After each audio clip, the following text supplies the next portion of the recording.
அண்மை செய்தி. காஞ்சிபுரம் அருகே கத்திமுனையில் 4.5 கோடி ரூபாய் கொள்ளை சம்பவத்தில் 5 பேர் கைது செய்யப்பட்டிருப்பதாக தகவல் கிடைத்திருக்கிறது. விவரங்களை தர இருக்கிறார் செய்தியாளர் துரை. வணக்கம், விவரங்களை வழங்கலாம். வணக்கம்.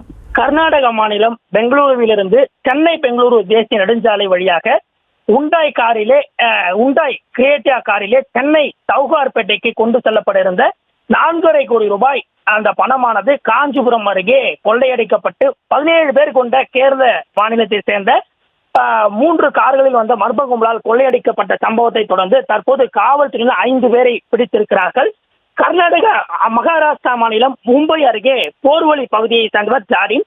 இவர் தன் சகோதரர்களுடன் சேர்ந்து 2017ஆம் ஆண்டிலிருந்தே கொரியர் நிறுவனம் ஒன்றை நடத்தி வருகின்றனர். இதன் வாயிலாக இந்த கமிஷன் அடிப்படையிலே நாடு முழுவதும் பணம் மற்றும் பொருட்களை அனுப்பி வைக்கும் பணியிலும் ஈடுபட்டு வருகிறார்கள். இந்த நிலையிலே கடந்த சில நாட்களுக்கு முன்பு உண்டாய் கிறிஸ்டா காரிலே அந்த லாக்கரிலே அந்த பணத்தை வைத்து தங்கள் நிறுவனத்துடைய ஓட்டுநர்கள் பியூஷ் குமார் அதே போன்று தேவேந்திர படேல் என்கின்ற இருவர் மூலம் அந்த கர்நாடக மாநிலம் பெங்களூருவிலிருந்து அந்த சென்னை சவுகார்பேட்டைக்கு அந்த பணமானது அனுப்பி வைக்கப்பட்டிருக்கிறது. இந்த நிலையிலே சென்னை பெங்களூரு தேசிய நெடுஞ்சாலையில் வந்த அந்த காரினை பல்வேறு பகுதிகளிலே 3 கார்களிலே வந்த அந்த கும்பலானது கேரளாவை சேர்ந்த அந்த கும்பலானது பல்வேறு இடங்களிலே வழிமறைக்க முயன்று அதனை தொடர்ந்து காஞ்சிபுரம் ஆட்டுப்பத்தூர் பகுதியிலே அந்த காரினை மடக்கி அந்த 2 ஓட்டுநர்கள், அதாவது பியூஷ் குமார் மற்றும் தேவேந்திர படேல் என்கிற 2 பேரையுமே கத்தி முனையிலே வைத்து கடத்தி சென்றிருக்கிறார்கள்.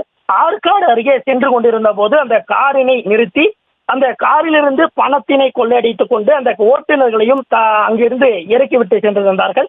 இதன் அடிப்படையிலே அந்த இருவருமே அந்த ஓனருக்கு, அந்த உரிமையாளர் ஜாடின் என்பவருக்கு கொடுத்த தகவலின் அடிப்படையே காஞ்சிபுரம் பொன்னேரிக்கரை காவல் நிலையத்திலே ஜாடின் அளித்த புகாரின் அடிப்படையிலே கேரளா விரைந்த அந்த போலீசார் தொடர்ந்து பல்வேறு விசாரணைகளை நடத்தி தற்போது 5 பேரை, அதில் தொடர்புடைய 5 பேரை தற்போது கைது செய்திருக்கிறார்கள். தொடர்ந்து அவர்களிடம் இந்த தொடர் விசாரணையிலே அவர்கள் ஈடுபட்டு 17 பேர் இச்சம்பவத்திலே ஈடுபட்டிருப்பதும் மேலும் சிலர் அந்த சம்பவத்தில் ஈடுபட்டிருப்பதும் தெரிய வந்திருக்கிறது. இதனைத் தொடர்ந்து அந்த சம்பவத்திலே ஈடுபட்ட சந்தோஷ்குமார் அதே போல சுஜிலால் என்கிற 5 பேரை தற்போது போலீசார் விசாரணை மேற்கொண்டு வருகிறார்கள். மேலும் இதில் தொடர்புடைய 10 பேருக்கு தொடர்ந்து கேரள மாநிலம் விரைந்து சென்று தனிப்படை போலீசானது தொடர்ந்து விசாரணை மேற்கொண்டு அந்த பணத்தை பறிமுதல் செய்வதற்கான திட்டமும் தற்போது வகுத்திருக்கிறார்கள். மேலும் இந்த பணம் எப்படி வந்தது, ஏது வந்தது என்பது குறித்தெல்லாம் அந்த உரிமையாளரிடம், இந்த கைது செய்யப்பட்டவர்களிடம் அதே போன்று உரிமையாளர்களிடம் நடத்தப்பட்ட விசாரணையே தெரிய வரும் என்கின்றனர்.